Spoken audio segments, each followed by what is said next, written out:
welcome back. In today's video, we'll be creating a GUI or GUI from scratch. So let's talk about it. What is a graphic user interface? A GUI or GUI is a set of interactive graphical components that you, the user, can interact with. Its definition: it's simply a program with a graphical interface, that being windows, buttons, and menus. You, the user, interact via a mouse or some form of touch. User interaction: it's intuitive. You'll understand what to do once presented with a GUI. An example would be a word processor, an image editor, games, and a myriad of other desktop software. In fact, Excel is a GUI. Its advantage: it provides a rich user experience, visually appealing, and it's easy for non-technical users. This is the most important part. Imagine you were developing some application and you were aware that your users would be people without a technical background. What would be more appropriate? A graphic user interface or a command line interface? If you aren't familiar with the command line or you aren't familiar with what I am saying, think of the interface that appears when you run a Python program or a C++ program. The typical black screen that pops up, that is your command line interface. And the means with which we interact with it is typically via text. If you have a technical background, that may be more appropriate. But if your users do not have a technical background, it would be more appropriate to create a GUI or web application. What about the disadvantages? Building GUIs can consume a large amount of memory. They tend to be platform specific, which means if you install or create a GUI on Windows, it may not run on other operating systems.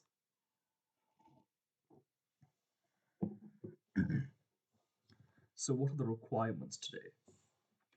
You would need some basic programming knowledge, preferably in C++, but Python or JavaScript will be sufficient.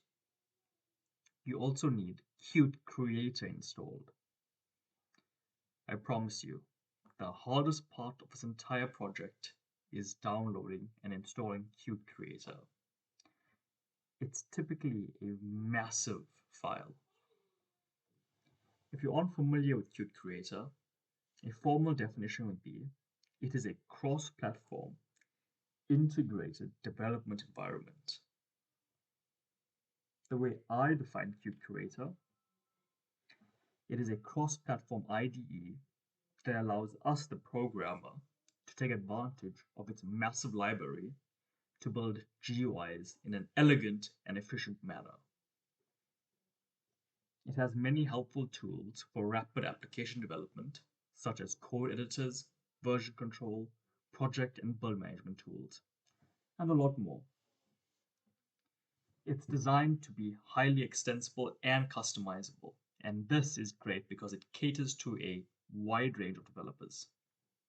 Because it is cross-platform, it means that if we write our application for one operating system, it will run on various operating systems. So a Windows app will run on Linux and Mac perfectly fine. Hope you can excuse me, my allergies have been acting up. Now, if you don't have Qt Creator installed, just go to YouTube and search download Qt Creator. Fortunately for me, and unfortunately for you, I have a smaller, or should I say, packaged down version of Qt Creator provided by my university. And unfortunately, I can't provide that to you. So, if you cannot find a video on YouTube, I will paste a link to in the description showing you a great video that will help you install Qt Creator. Now, Qt Creator offers a useful application called the Qt Designer. It allows us to minimize the amount of code we write by instead using a drag and drop interface. We will not be using this. We will be entirely coding our application. No drag and drop. I know that it may seem counterintuitive. Why write more code? But as a beginner, which is you, it is better for you to understand the rationale behind the GUI application from the ground up. Writing more code means you will understand more code, thereby understanding more about GUI development. This is our first application. We'll keep it simple.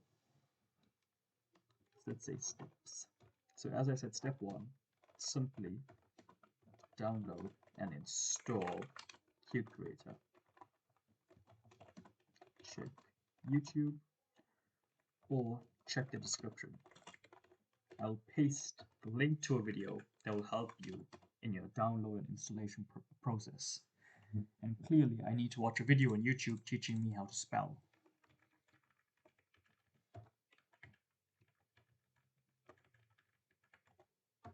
Right. Step 2, we need to verify our install.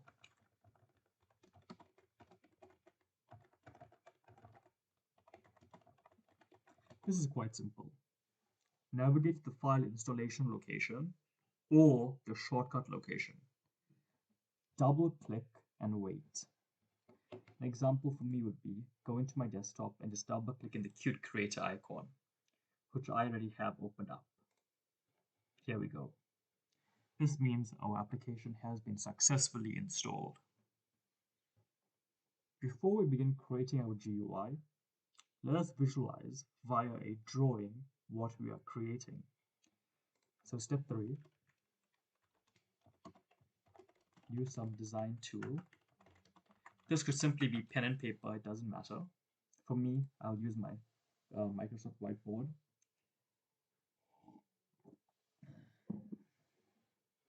I'll create a new whiteboard.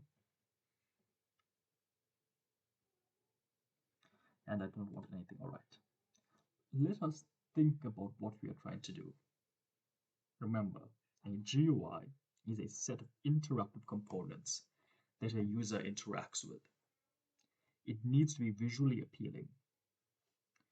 We can create the visual appeal by way of a simple sketch, just when we have an idea of what we are going to do in code. So let's talk about it. What application are we developing? Let me go text. I want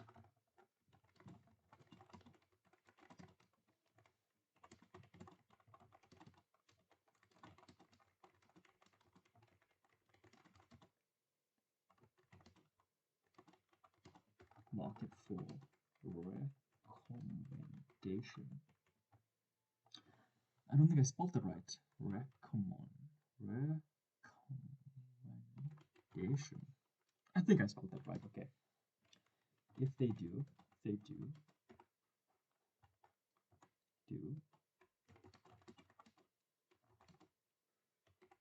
to some data structure.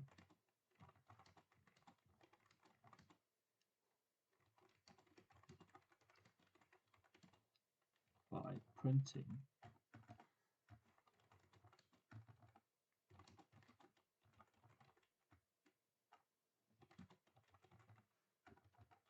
very simple. I want you to create a GUI that allows a user to enter some software and mark it for recommendation. If that software is marked for recommendation, we should add it to some backend data structure, such as a list, and we must allow the user to read back these values by printing it to the console.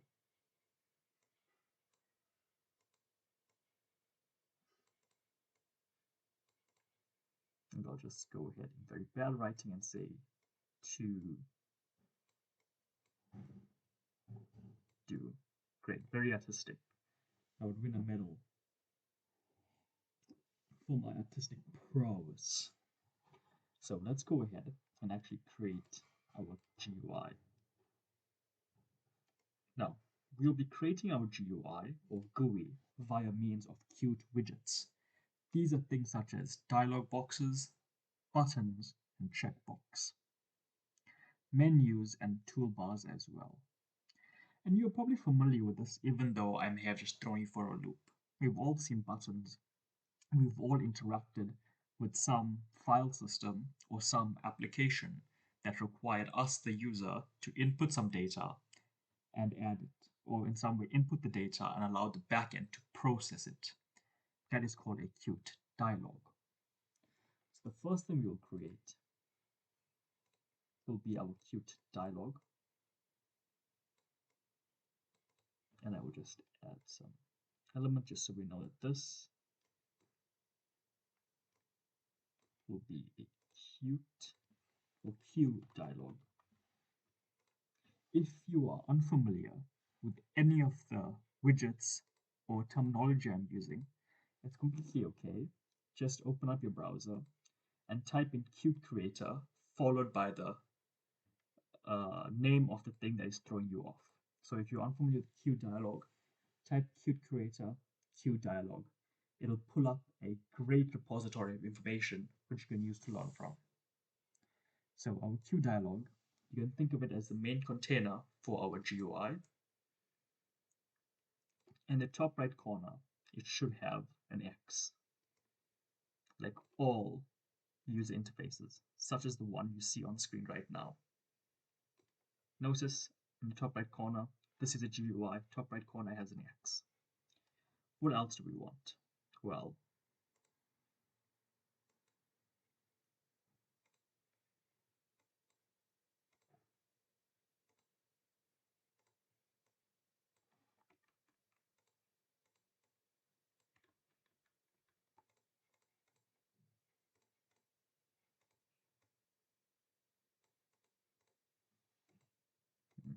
I need to change that, and let's go here. All right. I want a means for a user to enter some information here and some information here.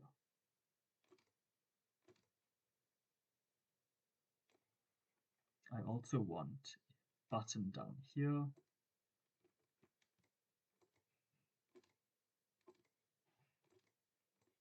But this is a rough sketch, so no need for you to be super artistic. There we go, and I want a label here, so let's go something like, I'll get rid of that. Go here and I'll go name, and I'll go here and I'll go date.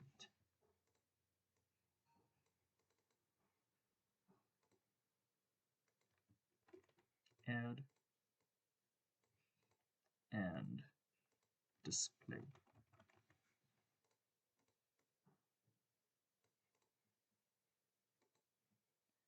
These two, so here and here, these two are called Q button, Q push button.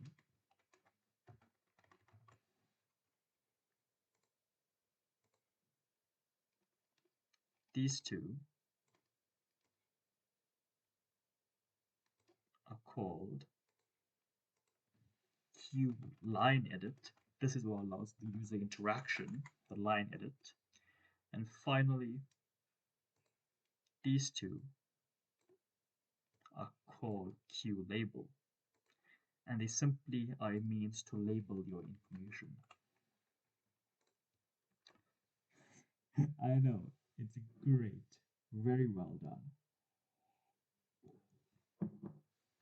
Better than Michelangelo. But this is the GUI that we will attempt to create. And trust me when I say this, it will look better in actual code. Alright, so we designed our GUI very professionally, I might add. Before we go to code, let us talk about the functionality of our GUI.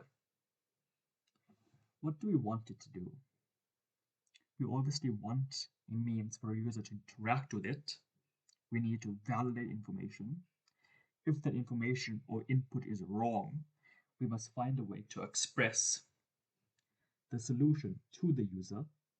We must also be able to add data to some backend structure and display that data to the console. We must also not use Qt Designer. Remember, as I said, Qt Designer limits the amount of code we use by using a drag and drop interface. So say I wanted to create a box. In code, I would have to somehow type this out. But in Qt Designer, I could just drag and drop a box and I would have a box. We are not going to do that. We'll be coding everything. We are also going to use forward class declarations in our header files. If you aren't familiar with that, don't worry, I'll explain that in a few minutes, or whenever we get to that area. We must also clear input widgets whenever we are done validating input, and disable and enable buttons as appropriate. But above all, our code should run without any warnings. And that's it. Get rid of that. Now you can save this if you want, close your application, and then go back to Qt Creator. Alright, so step 5. Open Qt Creator. Corner here, go to New Project. And we have 5 projects available. A widget, which says, here's a description on the right. It creates a Qt application for the desktop, and it includes Qt Designer. We will not be using Qt Designer, so therefore widgets is out. What about a Qt Quick application? No, we are not. What about a Qt Quick UI? Again, no. HTML5? No. Qt Console? Yes. And name your project. I will go with project 2 because this is the second project in the 12 projects of 2024 I spoke about in an earlier video.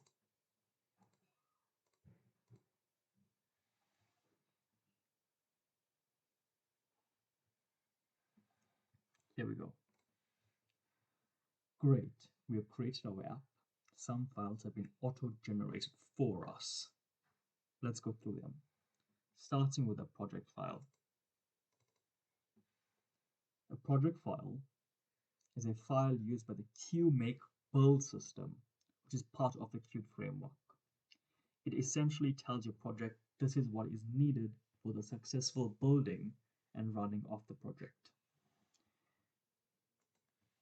We need to add one thing, and that is Qt plus equals widgets. This will allow us to take advantage of items such as Qt dialog, Qt push button, etc. Anything that is classified as a widget. We next have our source files. This is quite straightforward. These are the files where the actual code is written, also called your implementation files. In our case, we only have the main.c++ file.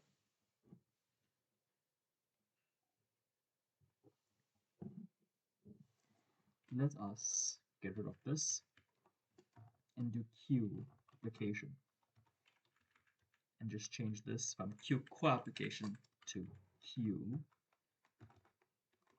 application. Let me zoom in. There we go. And we'll also do an include of Q dialog.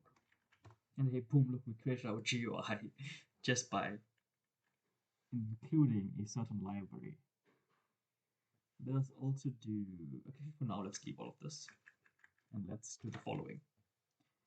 Let's use dynamic memory allocation and create a pointer called dialog, and create a new instance of the QDialog class. And then we're just going to do dialog.show, save our file, build it with Control B, and run it with Control R. And hey, look, we've got a dialog. Look at that, you've created your first GUI. Congratulations. You're done. This video is done. We're done. We don't need to do anything else. Just press escape, it closes it, and return to close the window.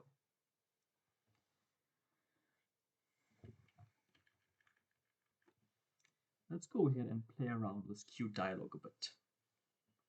The first thing we noticed is when we ran our program, it brought up the command line in the background. That's because we chose a console application. This is by design, do not worry about it. It just means that we can interact with the console via our GUI.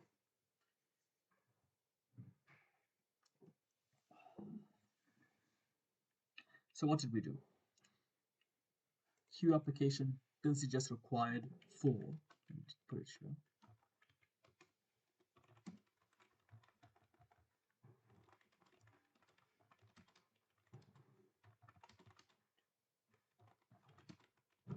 Just think of it as that, a widget in the Qt framework. Right. And then we created an instance of the Queue dialog class, and then to show it, all we had to do was show. Let's include a few more things. Let's just do a queue push button. This just creates a button. And I will create some button, queue push button.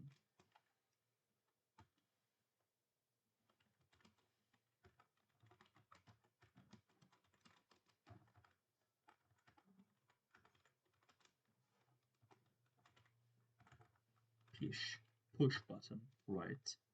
And this constructor, as we can see, does take some parameters. For us, we will just pass the string OK to signify this button will have the value of OK. So now we have two widgets. We have a dialog and we have a button. How can we add this button to our dialog? Could we just do something like dialog.add widget and pass in the value of button? Because again, our dialog can be thought of as a container for other widgets. Could we just do that? Let's do a Control V to build, and we get an error. Queue dialog has no member named add widget, so clearly we can't do this. Then how do we add other widgets to our dialog? We use something called layout in Qt. All a layout does is handles the appearance of other widgets. It controls them in its own confined space. So let's go back to top. Let's do include and do queue the box layout. This stands for vertical box layout.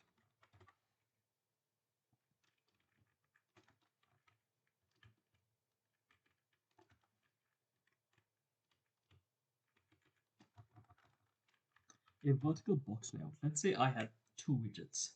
Let's say I had three widgets. I had widgets 1, I had widgets 2, and I had widgets 3. In a vertical box layout, there will be layouts such as 1, 2, and 3. You see, they will be laid out vertically. If I had a horizontal box, they will be laid out horizontally, such as 1, 2, 3. So a vertical box lays out widgets vertically or stacks them vertically, while a horizontal box stacks them left to right. So now we create an instance of Queue vertical box.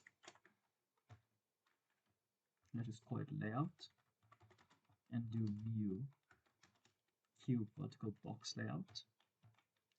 And now to this layout, we can add widgets. And we pass in the button,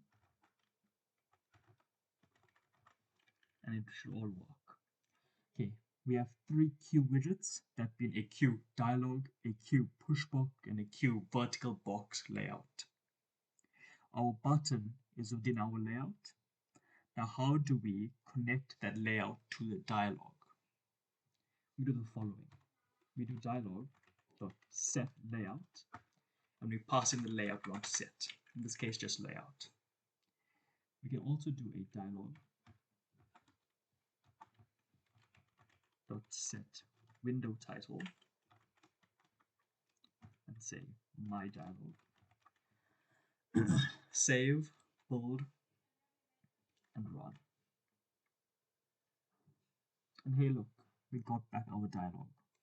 Here it is with the OK button. And it looks nice. It actually does a cute widget, but it does nothing. That's fine. And don't worry about this error. We'll get to that when we get to that.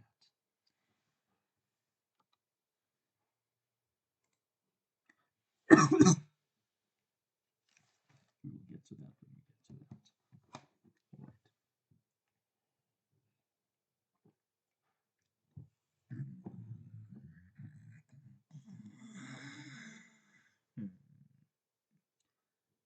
All right.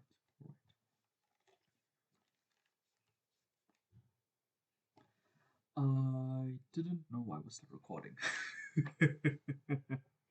It's fine. Allergies, man, they suck. But okay, now you should have an idea of what we are trying to do. We'll create, let me just get rid of all of this. Let me create a multi-line comment and say, oh wait, first of all, cute is pronounced cute. QT. Do not say cutie, say cute. Right.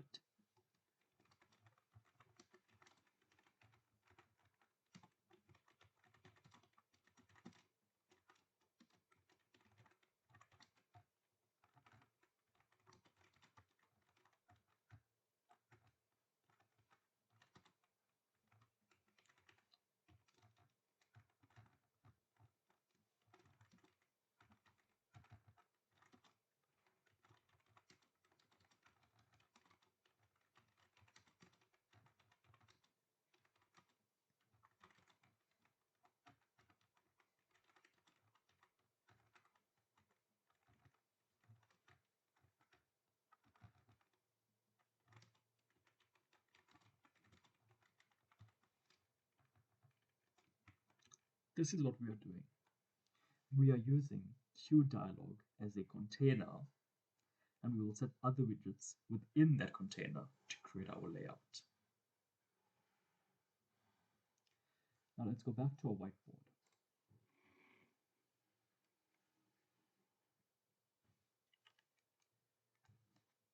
And let's go back to our project.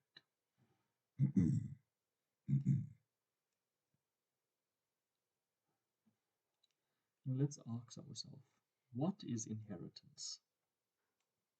We wrote a little code, and we have an understanding of GUI development, or at least some basic knowledge. Let us take a few steps back and again ask ourselves, what is the object-oriented principle of inheritance? Let us say we have some class A.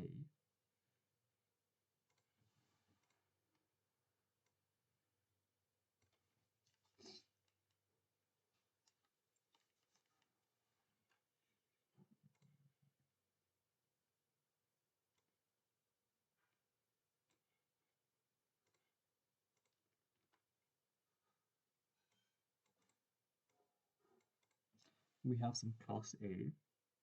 It has some attributes linked to it. These attributes are also called members. They define the structure and fundamentally what makes A.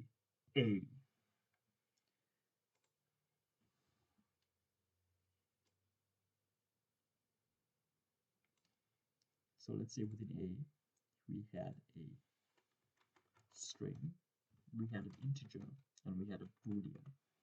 Doesn't matter what they are, we just had those three members within A. The class A also has some behavior linked to it, or some behavior it exhibits. These are the functions, the things it can do. Let's call it behavior. So for A, let's say it had one function, and the function was called toString. It took no parameters. Now let's say we have some class B.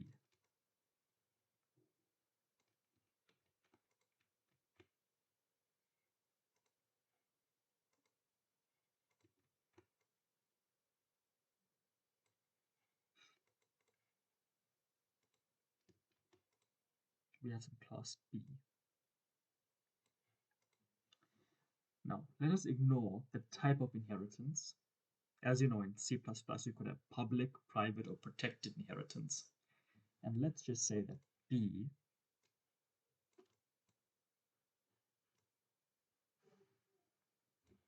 inherits A.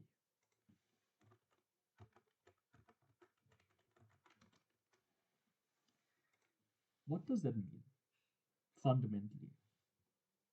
In the most basic sense, B has the same appearance of A and exhibits the same behaviors as A, which means in our case, B also has defined a string, integer, and bool, same as in A, and it also has the toString function. In this way, it shares the appearance of A and also can exhibit the same behaviors as A. But it also means we can extend, modify, or alter the appearance of A while maintaining the presence of A within B. So we have a string, integer, and bool, and we know these are all A, so let's add string A, int A, just to signify they come from the class A, or the parent class. But let's say we also had a float, and it was part of B. So even though we modified B, it still shares or maintains the presence of its parent, that being A. You are your parent's child. You do not look exactly like your parent, but there are aspects of you that greatly resemble your parent. Simply put, through inheritance, we can add, modify, or delete aspects of our child class while maintaining the presence of their parent class, usually extending their behavior and appearance. Not just within the variables, but also within the functions. So let's say we had a toString, but we also had some get function, say get string. This is only unique to B. It also means that now the class B can do things that A could not, simply due to the fact that it is not just A, it is an extension of A. It has everything that A has, and right now also has more. We now have a means to reuse code, better organize our code, and better represent our ideas of relationships in code. Slight tangent. Object-oriented programming does have its downsides, but that is a conversation for another day. Let's save this file and then immediately close it. Back to code first. Alright, so post-intermission, as I said, back to code. We'll now begin building our GUI. Let us get rid of this. And that should be a fine font size. The first thing we need to do is create a new class. This class will inherit QDialog, thereby having access to one, its appearance and its behaviors. So click on any of your files and then right click and go to add new and then choose C++ class. By the way, if you are doing this in Python or JavaScript, Python has its own cute extension called pyqt5, pyqt5. At least I believe that's why it's called. It's been a while since I've used a Python library. Do a little Google search. But it should have the same functionality as in Qt Creator. So let's create a name for our class. Let's go software review dialog base class. We can come down here and choose something, but it doesn't inherit any of these, so we will not. And we will just go next, finish. We now have two new files, a header file or an interface file and a C++ file or an implementation file. Doesn't matter what you call it. The first thing we'll do is include queue dialog and then have software review dialog inherit queue dialog. Public inheritance, public queue dialog. Right. We'll come back up here and we'll do forward declarations. I'll just say FD. It'll be class queue checkbox,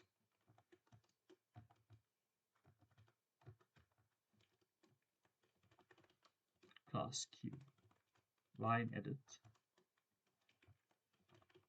class queue label, class queue push button, and class queue date edit. And as you would see, we have some errors, but that's fine. Just keep on coding. We do that, we do that, we do that, we do that, we do that. We save and look, the errors are gone. So what are forward declarations? Now, we could use an include statement to pull the necessary library into our class to grant it the data it needs. But this is typically quite memory consuming. You are taking an entire library and pulling it into your code. What you could do is a forward declaration. Instead of using an include, you do a class followed by the class name. This typically uses a little less memory and makes the compiler do its job a little faster. Going back down, we notice we have our constructor. We will also add a destructor.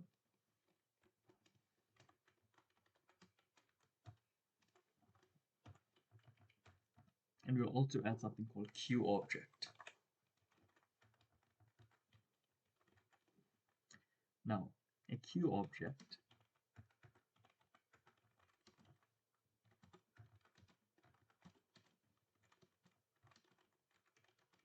allows our GUI to access signal and slot functionality.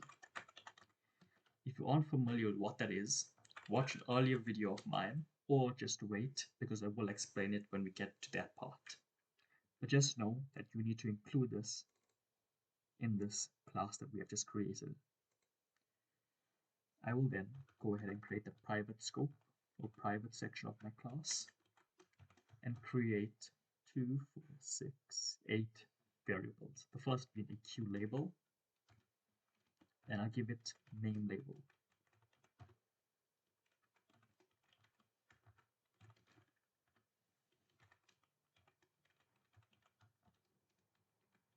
Then I'll do queue line edit and give it the name of line edit. Queue date edit,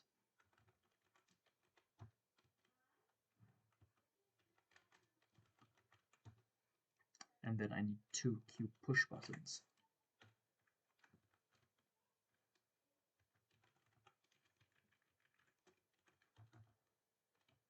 I like having space to work with. I'll call this queue push button display. I also want a checkbox, so queue checkbox. And I'll just call it recommended. And I need some storage device, so queue multi-hash, queue string, and queue string. A multi-hash is a dictionary, such as the one found in Python, that stores, or should I say maps keys to values.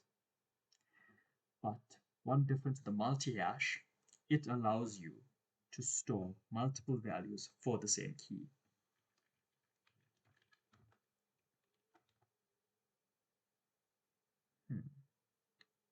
Or am I getting it wrong?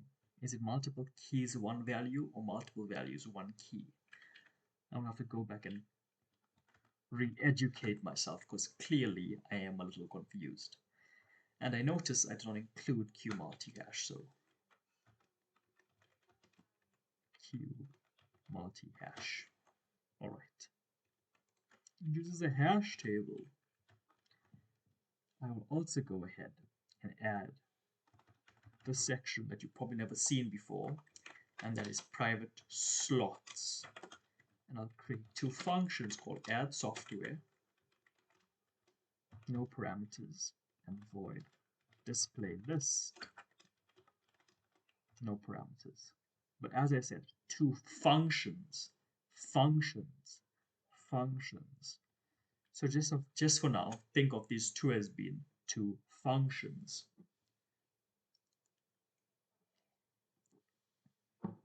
We now save our file. And before we go ahead and to the implementation file, we need to add something to our constructor, and that is QWidget parent, and we'll set it to 0, which is equivalent to setting it to null pointer. And that should be fine. Save our file, and we'll go to software review dialog CPP. Now, just go back here and I copy this. Now, in our header file, we did forward declarations. But in our implementation file, we actually need to include the classes.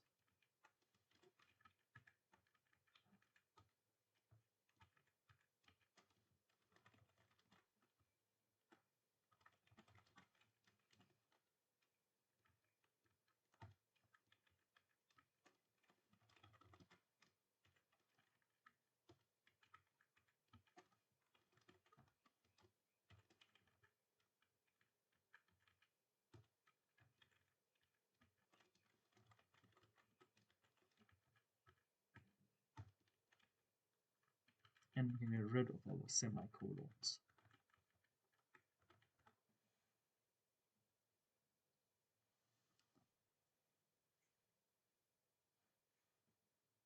Let me just go back and explain something. Back to our header file. The variables under our private scope, they serve two basic purposes. We will either use a variable to alter the Q dialog appearance to suit our needs, such as when we added a button to the Q dialog we created earlier. Or we will just use the variables as usual C++ variables, which means we will use them to store information that we will need to access at some later point.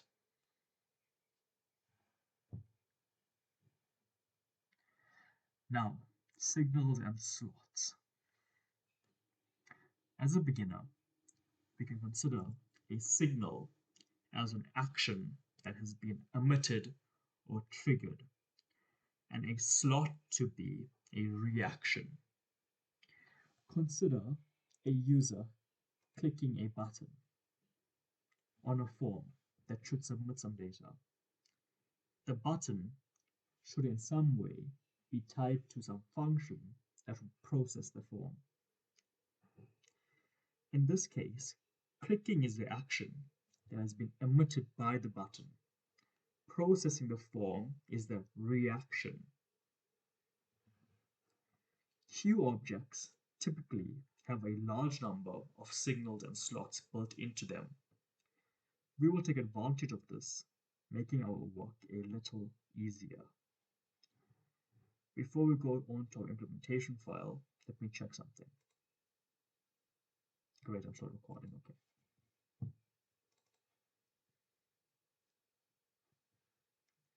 Back to our implementation file. And we need to pass in something here. Forgetting it, yes, so.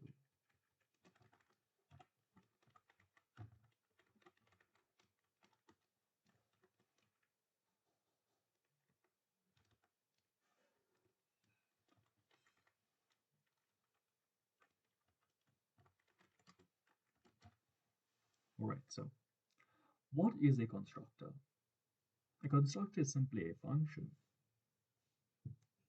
But unlike boring functions, it runs immediately upon creation of an object.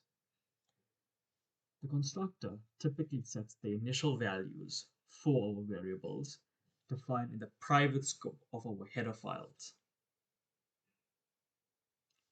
This is exactly what we do here, but with a simple little difference. Remember, we are building a GUI. We need to ensure the lookup for our GUI is consistent regardless of the instance of the class. Therefore, our constructor serves four purposes.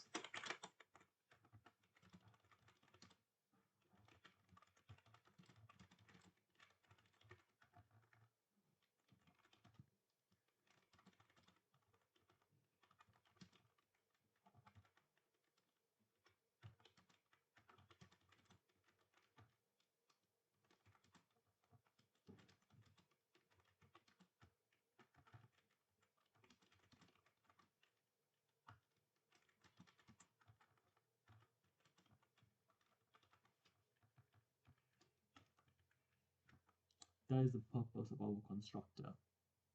Set the initial functionality of our variables. Set the individual layouts of our variables. If there are signals and slots, connect them, and then set the layout.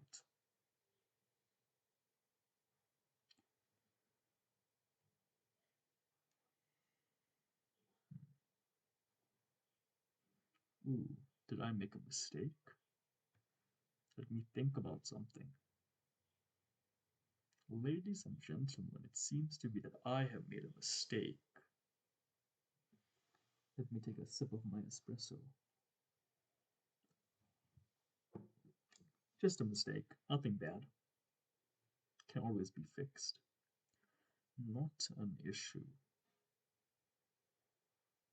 Let me just think. I need to go to my cute development folder, access my module folder. I forget what it's called. Is that what's throwing me off? Could be. But I think it's this. I think it's coming down here and checking this. And that should be it. Now, you'll use an initializer list, which simply means we will initialize the variables after we close our parentheses. So QDialog, parent, and then the following, just copy me.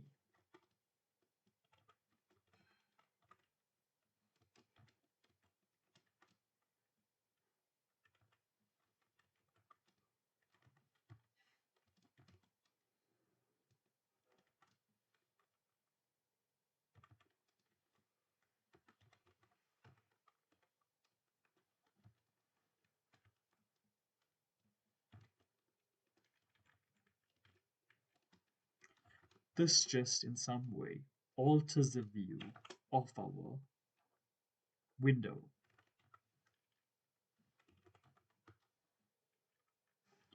And finally, we'll add the value of our hash. So hash, which is a new Q,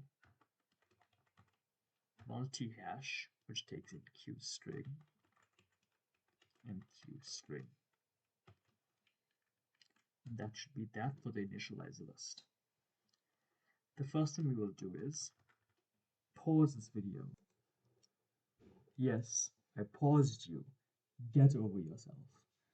Now, as I said, above here is what we intend to do in our constructor. Let's go back to our header file. And let's just say we had some string defined here, such as string, and say my string. And it was defined, or should I say declared in our header file. This means in our implementation file, we would need to define that string. So we do new string, some value would be here, blah, blah, blah. In the same manner, we need to do the same thing to all our variables here. Just because they have the value q attached to their type doesn't change the fact that they are just variables. So let's go back to our implementation file. And the first thing we will do is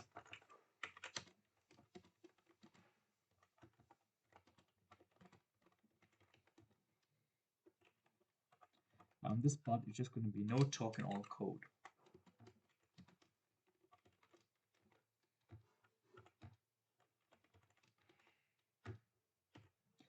So when we are accessing the members and methods of a class, we use the dot member operator.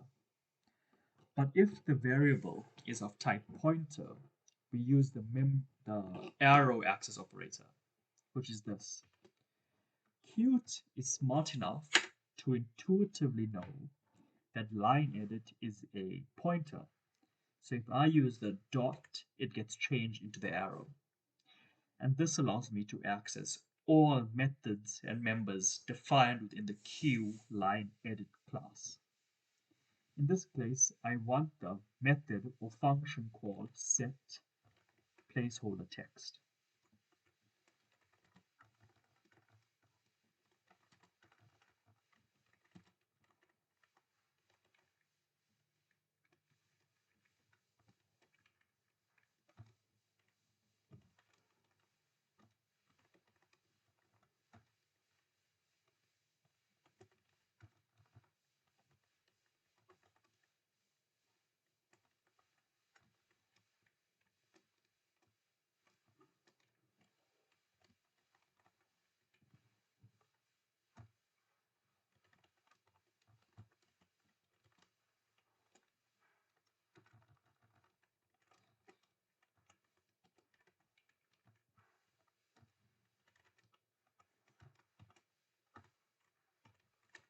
Set body essentially means that we set two widgets such that one will become the control of the other.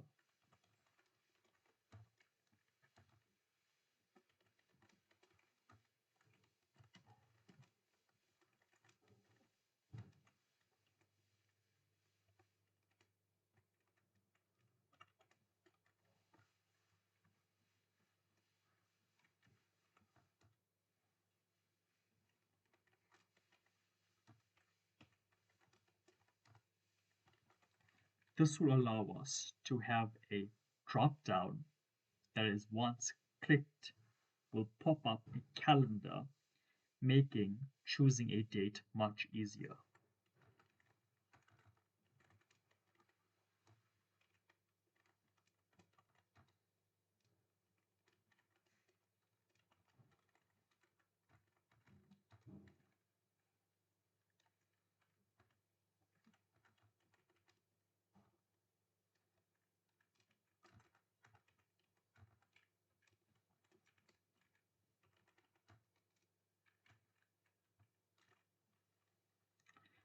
This just means that we can only choose a date as far as 1 year back.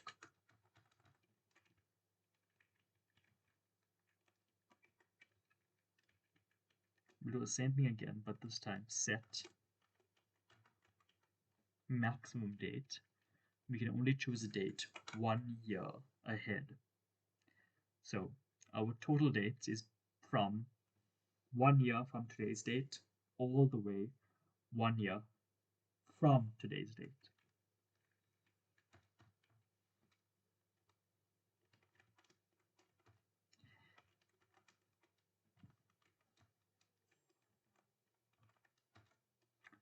This just defines how our date should appear, and there's only one correct answer: year, dot month, dot date. Because obviously we should go from the highest to the lowest, so 2024 dot second month dot 28th day. I will also accept if you did it in reverse order. That is fine. Anything else, and stop watching this video, go back to grade 1.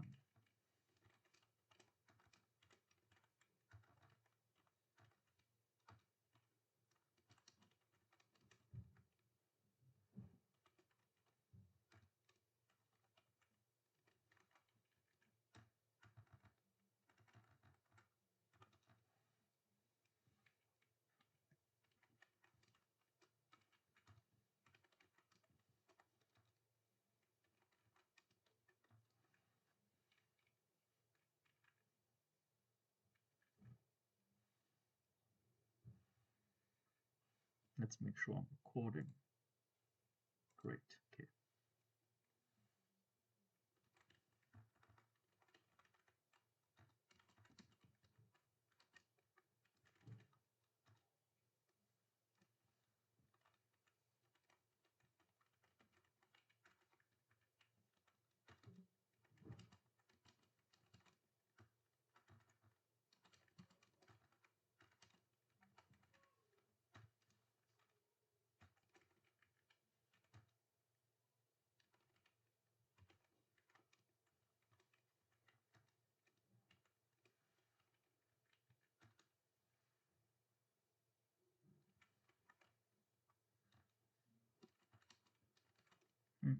I noticed some redundancy here. Oh, it's fine. I'll take care of it at some later point.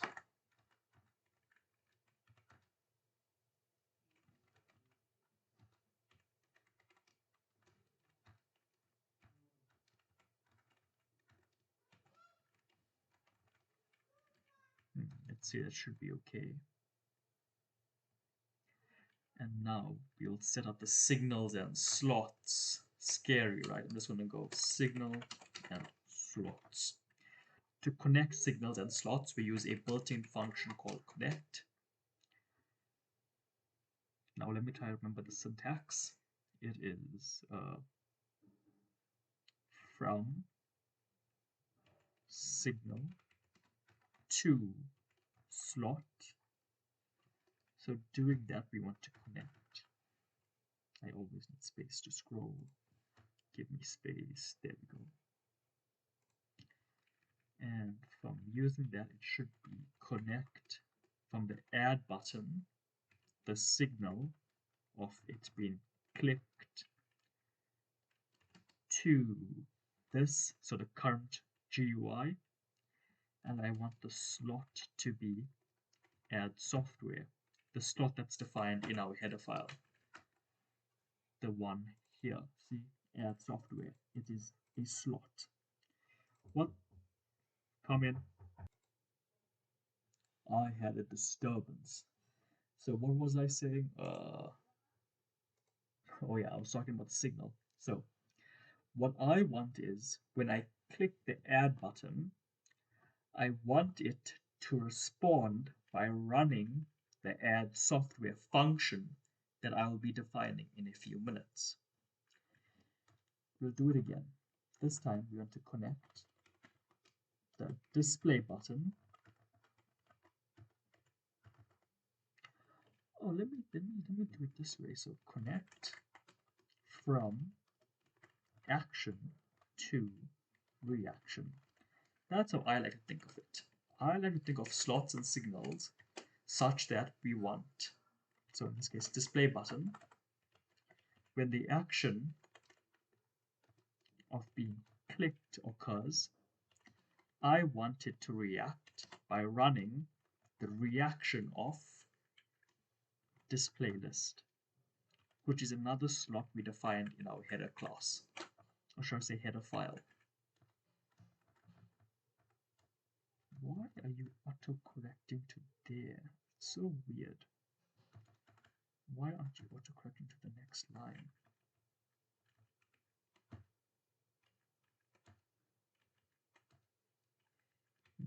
So weird. Is there a mistake somewhere?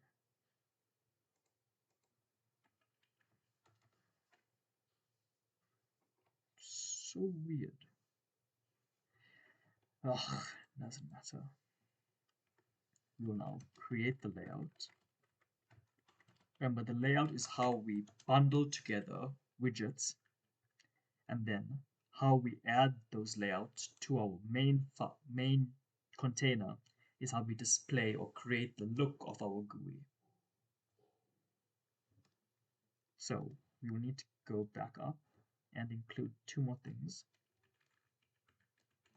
That is the horizontal box and the vertical box.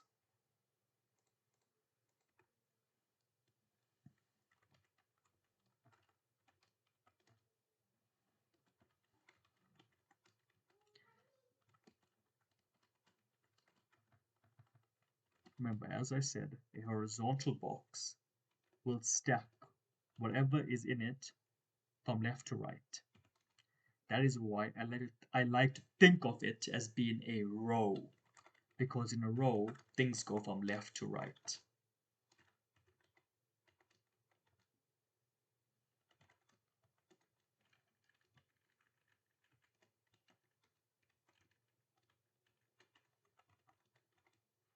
What this means is, in our first row, the first widget is the name label. To its right is the next widget called the line edit, which is the ones from up here. We'll do it again.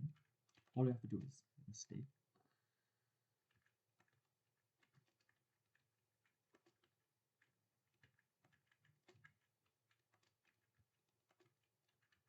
All you have to do is copy this. And from first row, we'll go second row. And we'll not add the name label. We'll instead add the date label. Instead of line edit, we'll do date edit. Instead of first row, it will be second row. Did you guys watch Hell House LLC? Pretty good horror movie. We'll do it again. We will now create a third row. And the first thing we'll add is not a widget, but rather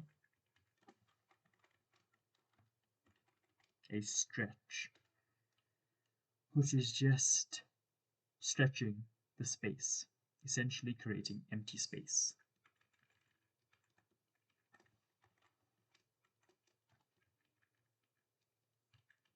This is where we add our checkbox. And we'll do one last time with our fourth row.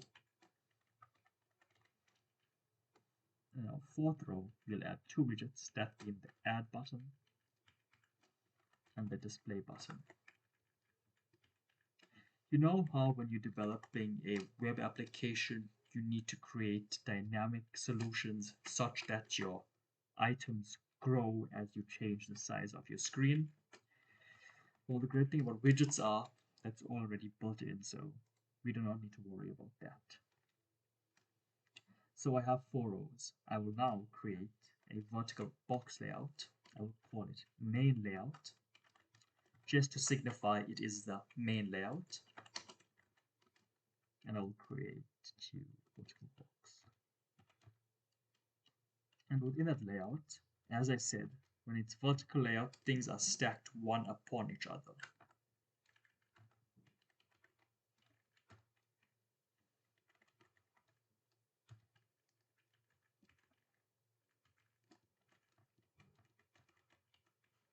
So first row, and then second row,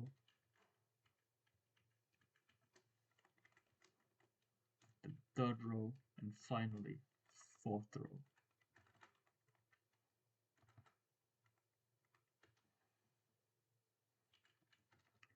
I'll then set the layout to be main layout.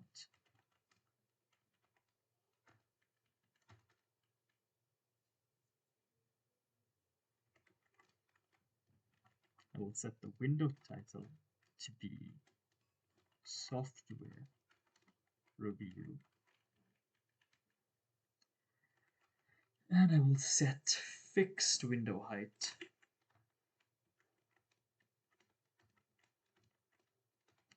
and this is size hint. Size hint essentially, as I believe, just considers all your widgets, how much space they will occupy, and pulls out the height from there. And finally, I will do a resize of, say, 300 pixels and height.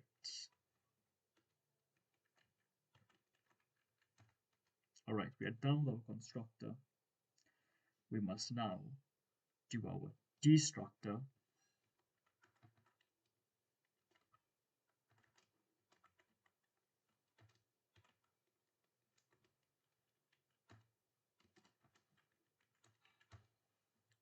And we will just delete the hash. Now typically, when it comes to memory handling, we typically delete pointer space to free up the free store.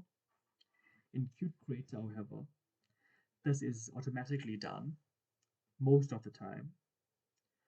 But if you are working with some sort of data structure, such as the hash that we have, I would suggest you just do the delete yourself instead of relying on Qt Creator. It's a few extra lines of code, not that much of a difference. We now have two functions to do. That is our add software and our display list. Let me minimize that. Let me minimize this. And don't worry, I will paste a link to my GitHub, which will contain the code.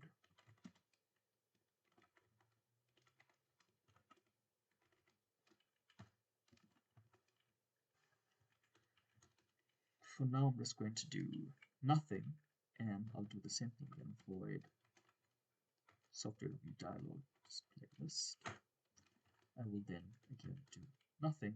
I will save my file. I will go into my main.c++ file. I will include my software review header file. I will create an instance of software review dialog, call it dialog. I have to do new actually. New software review dialog. I need water, right? And I will simply do dialog.show. Save my file, and before I run my file, I will drink some water. Did somebody say ASMR?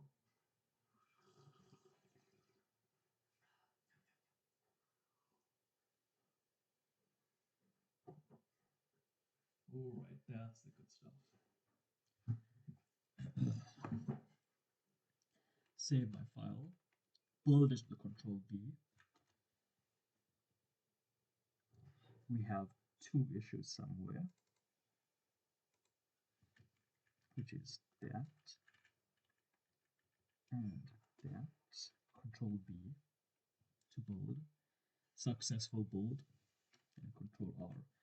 How I hate parentheses. Hey, look at that. So again, let's ignore the console in the background. Let's go back to our implementation file. Let's bring up our widget.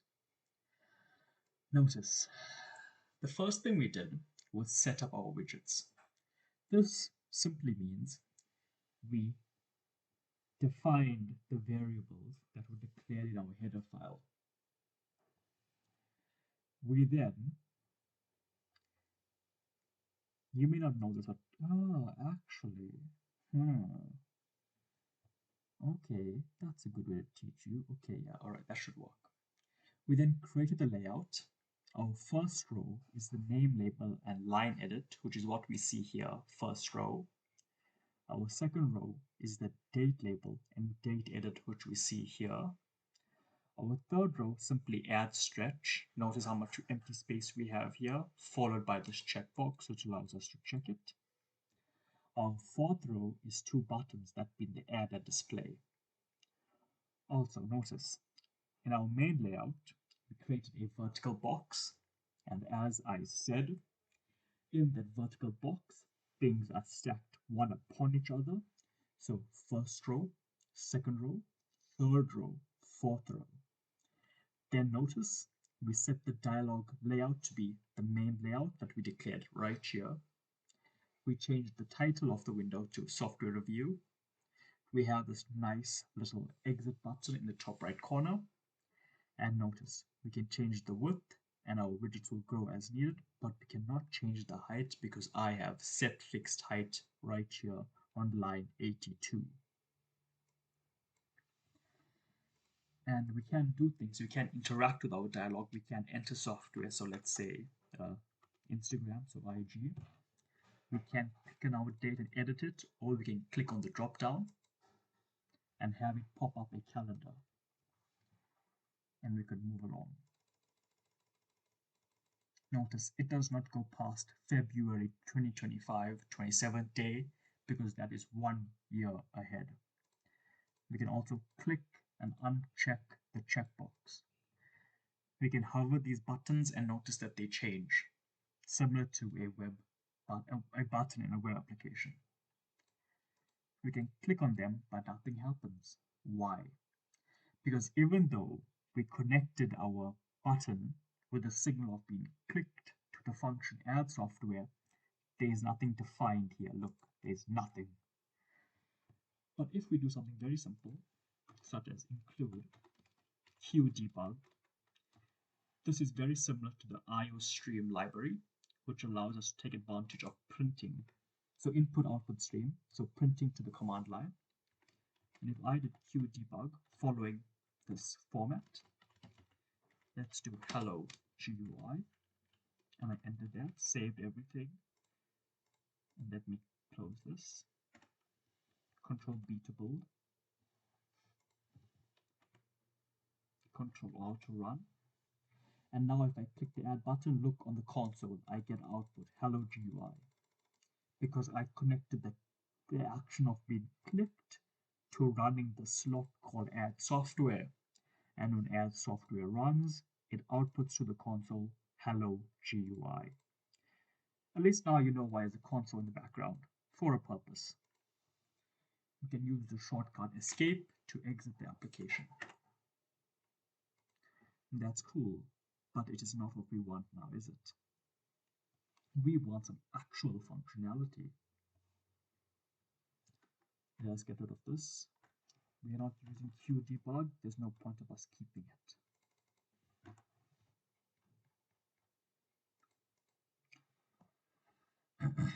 So, there are a few things we have to do. Did you notice how I was able to interact with all my components even they did not necessarily do anything? Very similarly, in the code, we can also interact with those components. Create a variable of type QString, call it something, in my case I call it text. I want to grab the text from the line edit. How do I do that? Simple. I type line edit and I get text, and this will return the text. I'm then going to check if the checkbox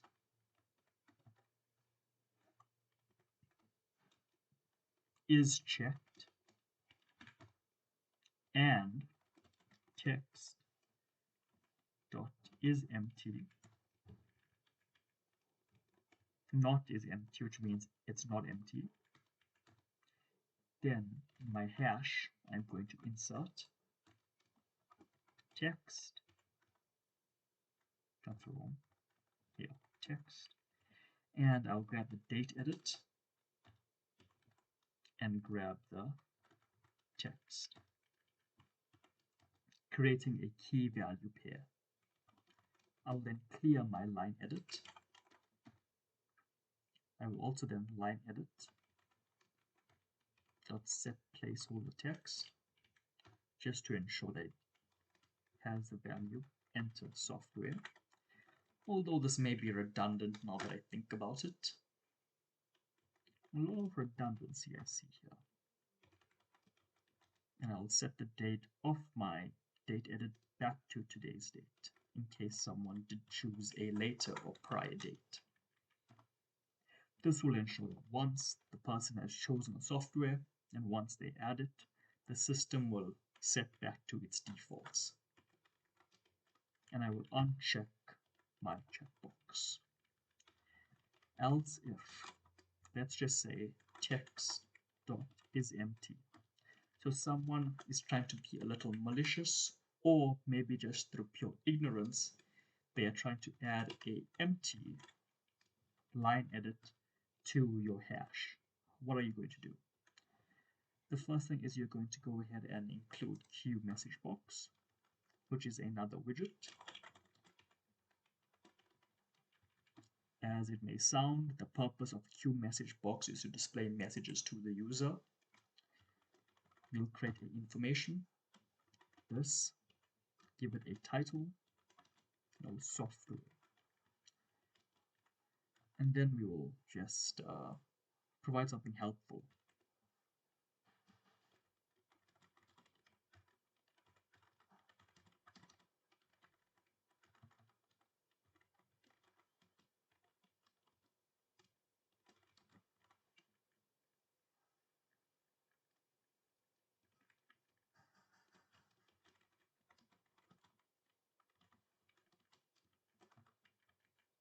that should be good. And finally, else, to catch any other error, we will copy this. But instead of information, we will do a warning information. I mean a warning message. And we'll be silly, we'll just say the box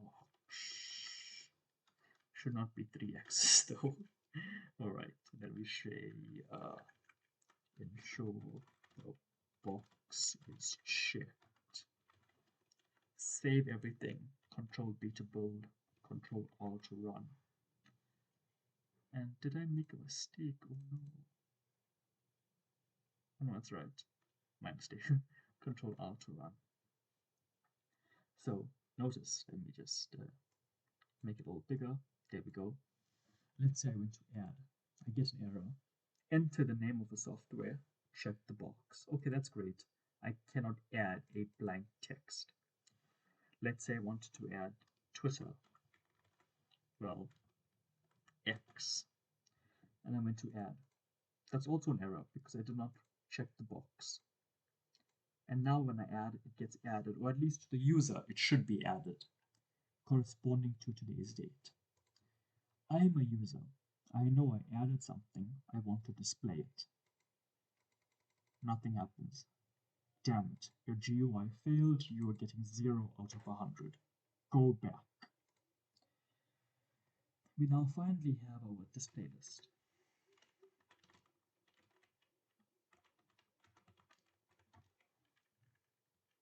So if our hash map or hash multi-hash is empty,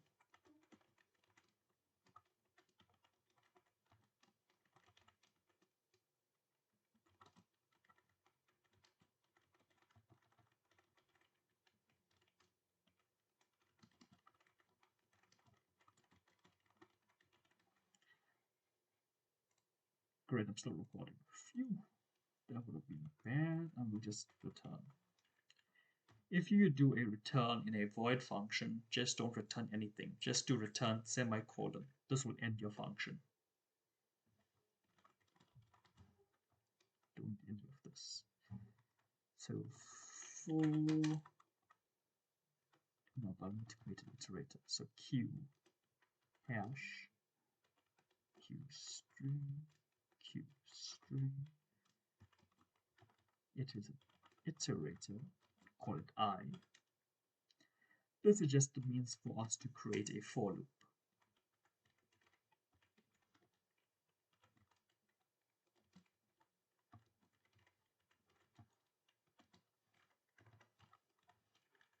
We are simply going to output the key with the corresponding value. So q debug, which I forgot that we are using, so I need to go back up here. And I need to include q debug. QDebug. And I will do a q. No, I don't need to do that. If I can do a q string. Right. And I can pass in placeholders such as %1, %2, and then I pass in .args and I fill in those placeholders with values. In this case, arg.value